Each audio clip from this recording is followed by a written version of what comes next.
नमस्कार, मैं ऋचा कुमारी। आप देख रहे हैं न्यूज मंच। नेता प्रतिपक्ष तेजस्वी यादव का सीएम नीतीश कुमार और उनके पुत्र निशांत कुमार को लेकर दिया बड़ा बयान। कहा कि सीएम आखिरी बार मंत्रिमंडल विस्तार कर रहे हैं, तो बीजेपी ने भी पलटवार करते हुए कहा कि तेजस्वी द्वैत्व अर्थीय भाषा बोल रहे हैं। बने रहिए न्यूज मंच के साथ। न्यूज मंच के लिए सीएम कुमार के साथ ऋचा कुमारी। चुनाव के कुछ महीनों पहले हर जाति को साधने की कोशिश की गई है, आखिर क्या दिखाता है? देखिए, इससे कोई फर्क पड़ने वाला है नहीं। अब रहा होगा बीजेपी में अंदरूनी मामला रहा होगा कि भाई होना चाहिए, हुआ है मंत्रिमंडल का विस्तार, तो आप समझिए कि आखिरी बार नीतीश कुमार जी मंत्रिमंडल का विस्तार कर रहे हैं। अब मौका मिलने वाला नहीं है। बिहार की जनता ने 2025 में एनडीए मुक्त सरकार जो है बनाने जा रही है, और इस बार हमें पूरा भरोसा है कि हम लोगों को मौका मिलेगा। पूरे बिहार के लोग, हर जात के लोग, हर वर्ग के लोग अब बिहार को जो है आगे बढ़ाना चाहते हैं। नीतीश जी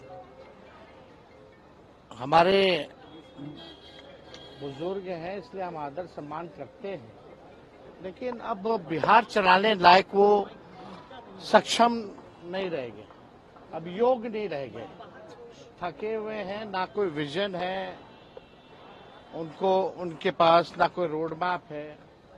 वही घसीटा फसीटा योजनाएं चला रहे हैं, जिससे बिहार के लोग जो है लगातार नीति आयोग के सूचकांक में अगर देखें, साक्षरता के मामले में बिहार सबसे फिसड्डी है।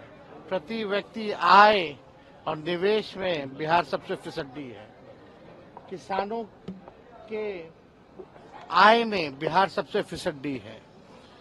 बेरोजगारी में, महंगाई में, पलायन में, गरीबी में बिहार नंबर 1 है। 20 साल नीतीश जी को बिहार के लोगों ने मौका दिया। अब बिहार की जनता कहती है बस इस बार और नहीं। इस बार मुझे पूरा विश्वास है, हम नौजवान हैं, हमारे पास विजन है, रीजन है, और एक मौका बिहार के लोगों से चाहते हैं कि एक मौका आप देकर के देखिए। 17 महीने में जैसे हम लोगों ने मुद्दे की राजनीति की, काम किया, 17 महीने में हम लोगों ने आईटी, स्पोर्ट्स पॉलिसी बनाई, टूरिज्म पॉलिसी बनाई, एमओयू 50,000 करोड़ का कराया, मानदेय लोगों का बढ़ाया, 5 लाख नौकरियां ही नहीं बल्कि 3.5 लाख नौकरियां प्रक्रियाधीन कराई।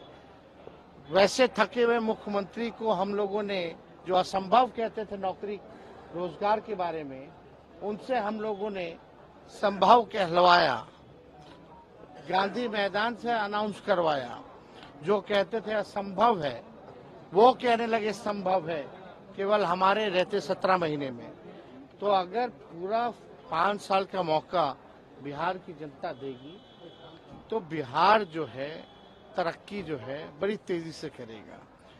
नरेंद्र मोदी जी आए या कोई आए, बिहार को, बिहार का बेटा और बिहारी मिलकर के ही आगे बढ़ाएंगे।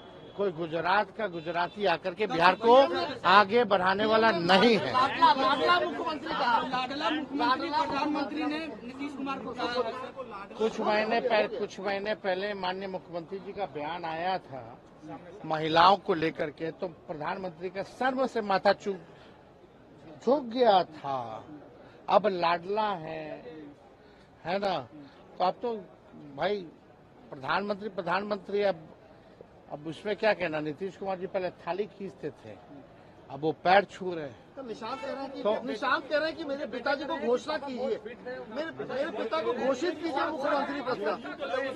उनके बेटे कह रहे हैं कि पिताजी बहुत स्वस्थ हैं और 5 साल वो बिहार चला सकते हैं। जेडीयू के लोगों से भी ये क्यों? भाई हम तो चाहते हैं सब लोग स्वस्थ रहे, लेकिन जो सच्चाई है तो सच्चाई है। सच किसी के बोलने से छुप तो नहीं सकता। हमने भी देखा, आपने भी देखा, बिहार की 12-14 करोड़ जनता ने भी देखा है कि क्या से क्या हो गए उनके पिता नीतीश कुमार जी। और कैमरे में तो बातें छुपती नहीं है, सामने बात आ ही जाती है। 10 साल से आप नीतीश कुमार जी का एक ही टेप रिकॉर्डर सुन रहे हैं, एक ही बात बोलते हैं। दूसरी बात अगर कोई बोले हो, चाहे सार्वजनिक मंच पे, चाहे विधानसभा में या चुनावी सभा में या कोई उद्घाटन शिलान्यास का कार्यक्रम हो, एक ही टेप रिकॉर्डर बजता है नीतीश कुमार जी का और कुछ नहीं बजता। अगर मुख्यमंत्री कहते हैं कि पहले महिला कपड़ा पहनती थी, तो अब इसको लेकर के क्या कहा जाए? अब ऐसे बयानों पे नरेंद्र मोदी जी का चेहरा जो है, जो दिखावटी 56 इंच का सीना है, वो और चौड़ा हो जाता होगा मुख्यमंत्री के बयान पे कि पहले कोई महिला कपड़ा पहनती थी। 2005 से पहले कोई पैदा होता था? सब तो 2005 के बाद से हो रहा है, और कहाँ कुछ हो रहा है। तो आप सब लोग समझ जाइए कि अब चाहे मोदी जी आए, योगी जी आए, फल्ला जी आए, ढिकाना जी आए, इनके प्रचारक भेजो, इनके बिहार के लोगों को कितने बहरूपीय भी यहाँ आकर के इस बार छलने का प्रयास करेंगे, बिहार की जनता इस बार ठगने वाली नहीं है। लेकिन उनके बेटे को क्यों मांग करने की जरूरत पड़ी? देखिए, आप हमारी सीमा भी है ना, वो मुख्यमंत्री जी के पुत्र हैं, हमारा उनसे बचपन से रिश्ता रहा है, तो हम भी एक सीमा तक ही हम बयान दे सकते हैं।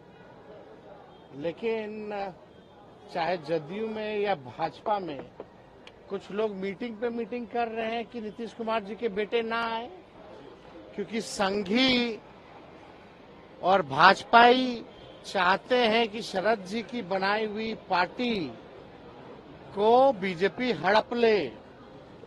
अगर निशांत आएंगे तो शायद शरद जी की आई हुई पार्टी शायद वो बचाने में कामयाब हो सके, और इसी के डर से कि निशांत आए ना राजनीति में, इसलिए कुछ भाजपा जदयू के मंत्री, बड़े 2-4 नेता लोग मिलकर के बैठक कर रहे हैं कि उनको आने नहीं दिया। तो देखिए, ये तो किसी के लाने और आने से तो आने वाले नहीं है। देखिए भाई, किसी को, हमारे पिता ने हमको आज तक, हमारी माता, हमारे परिवार के लोगों ने आज तक कभी नहीं कहा कि हम राजनीति में आए। हम जब बिहार घूमने लगे तो बिहार की जनता ने और राष्ट्रीय श्री तेजस्वी यादव जी द्विअर्थी भाषा बोल रहे हैं। वो मित्रता नहीं निभा रहे हैं, उनको अपने ऊपर आता हुआ संकट दिखाई पड़ रहा है। वो डरे हुए हैं कि कहीं मुख्यमंत्री जी के पुत्र निशांत कुमार राजनीति में आ जाएंगे तो मेरा क्या होगा, इसलिए इस व्याकुलता में वो बयान दे रहे हैं, उनके पिता पर हमला कर रहे हैं। अरे माननीय मुख्यमंत्री नीतीश कुमार जी बिहार के सम्मानित मुख्यमंत्री हैं और 2025 के सम्मानित मुख्यमंत्री रहेंगे, और जदयू के वो राष्ट्रीय अध्यक्ष हैं। जदयू के लिए निर्णय लेने में वो सक्षम हैं, और आपके पिता श्री तेजस्वी यादव जी आपको मुख्यमंत्री बनाने के लिए धृतराष्ट्र बने हुए हैं, और आपको दुर्योधन के जैसा कुर्सी देने के लिए व्याकुल हैं। और आप जो है बयान दे रहे हैं, गुड़ खाते हैं, गुलगुल्ला से परहेज करते हैं। सारा भ्रष्टाचार आप ही के लिए श्री लालू यादव जी ने किया, और आप भ्रष्टाचार के उपज हैं, आप राजनीतिक आंदोलन के उपज नहीं हैं। इसलिए बहुत व्याकुलता में बयान नहीं दीजिए, अपनी चिंता कीजिए। अगर विपक्ष नेता प्रतिपक्ष लायक भी नहीं रहेंगे आप।